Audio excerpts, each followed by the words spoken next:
पश्चिम Asia में जारी संघर्ष दिन प्रतिदिन और भयावह रूप लेता हुआ नजर आ रहा है। अमेरिका और ईरान के बीच जारी खूनी तनातनी अब विनाशकारी महायुद्ध में तब्दील हो चुकी है। गुरुवार को दोनों देश ने एक दूसरे पर भारी हवाई हमले किए, जिसने पूरे पश्चिम एशिया की नींद उड़ा दी है। पूरी खबर की आपको बताते हैं। नमस्कार, मेरा नाम अमन है। आप देख रहे हैं न्यूज़ 18। पिछले महीने अमेरिका और ईरान के बीच एक अस्थायी शांति समझौते की खबरों के बाद दुनिया को उम्मीद थी कि पश्चिम एशिया में लंबे समय से जारी तनाव कम होगा। वैश्विक बाजारों को भी राहत मिलने की संभावनाएं जताई जा रही थी, क्योंकि इस क्षेत्र में अस्थिरता का सीधा असर तेल की कीमतों, समुद्री व्यापार और अंतर्राष्ट्रीय सप्लाई चेन पर पड़ता है। लेकिन हालात उम्मीदों के विपरीत दिशा में बढ़ते दिखाई दे रहे हैं। पिछले कुछ दिनों में दोनों देशों के बीच तनाव फिर से बढ़ गया है। आरोप प्रत्यारोप, सैन्य गतिविधियों और जवाबी कार्रवाई ने पूरे क्षेत्र में अनिश्चितता का माहौल पैदा कर दिया है।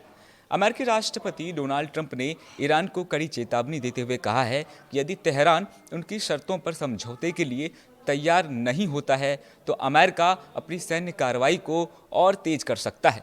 अमेरिकी प्रशासन का दावा है कि उसकी कार्रवाई क्षेत्रीय सुरक्षा और अपने हितों की रक्षा के लिए है। दूसरी ओर ईरान ने भी साफ संकेत दिए हैं कि वे किसी भी दबाव के आगे झुकने को तैयार नहीं है। ईरानी नेतृत्व का कहना है कि देश अपनी संप्रभुता और रणनीतिक हितों की रक्षा के लिए हर आवश्यक कदम उठाएगा। दिलचस्प बात यह है कि सैन्य तनाव के बीच पर्दे के पीछे कूटनीतिक बातचीत भी जारी बताई जा रही है। विभिन्न रिपोर्टों के अनुसार दोनों पक्ष संभावित समझौते के मसौदे पर चर्चा कर रहे हैं। हालांकि कई अहम मुद्दों पर अभी भी मतभेद बने हुए हैं। सूत्रों की माने तो ईरान की प्रमुख मांगों में विदेशों में फ्रीज पड़े अरबों डॉलर के फंड हैं। इसके अलावा प्रतिबंधों में राहत, क्षेत्रीय सुरक्षा से जुड़े मुद्दों पर आश्वासन और आर्थिक गतिविधियों को सामान्य बनाने की मांग भी की जा रही है। वहीं अमेरिका का रुख अपेक्षाकृत सख्त बताया जा रहा है। वाशिंगटन चाहता है कि ईरान अपने परमाणु कार्यक्रम और क्षेत्रीय सैन्य गतिविधियों को लेकर स्पष्ट प्रतिबद्धताएं दे। साथ ही समुद्री मार्गों की सुरक्षा सुनिश्चित करने की मांग भी की जा रही है। तनाव तब और इस मामले को लेकर बढ़ गया जब हॉर्मुज जलडमरू मध्य के आसपास सैन्य गतिविधियों में तेजी देखने को मिली। हॉर्मुज दुनिया के सबसे महत्वपूर्ण समुद्री व्यापार मार्गों में से एक माना जाता है। वैश्विक तेल आपूर्ति का बड़ा हिस्सा इसी रास्ते से होकर गुजरता है। ये वजह है कि इस क्षेत्र में किसी भी प्रकार का संघर्ष पूरी दुनिया की अर्थव्यवस्था को प्रभावित करता है। वहीं इसके बाद अमेरिका द्वारा ईरान के सैन्य निगरानी केंद्रों, संचार प्रणालियों और हवाई रक्षा ठिकानों के निशाना बनाने की खबरें भी सामने आई है। जवाब में ईरान ने भी अमेरिकी हितों और सैन्य प्रतिष्ठानों को लक्ष्य बनाने का दावा किया है। रिपोर्ट के अनुसार बहरीन, कुवैत और जॉर्डन जैसे देशों में स्थित अमेरिकी सैन्य ठिकानों के आसपास सुरक्षा व्यवस्था को और मजबूत किए गए हैं। कई देशों ने अपने नागरिकों के लिए यात्रा संबंधी सलाह भी जारी की है। वहीं दूसरी ओर ओमान के तट और स्टेट ऑफ हॉर्मुज के पास अमेरिकी सेना के हमले में एक तेल टैंकर पर सवार 3 भारतीय नाविकों की मौत हो गई। भारत सरकार के केंद्रीय जहाजरानी मंत्री सर्बानंद सोनोवाल और विदेश मंत्रालय ने 11 जून को इस दुखद घटना की पुष्टि की। जानकारी के मुताबिक अमेरिकी सेना ने पलाऊ के झंडे वाले कमर्शियल तेल टैंकर MT सेटिबुएलो को पर हमला किया था, जिसमें अमेरिका ने इस जहाज पर ईरान के खिलाफ लागू की गई नाकाबंदी का उल्लंघन करने का आरोप लगाया था।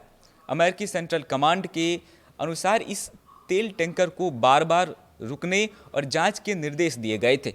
निर्देशों का पालन न करने पर अमेरिकी फाइटर जेट ने जहाज के इंजन रूम पर निशाना बनाकर मिसाइल दागी।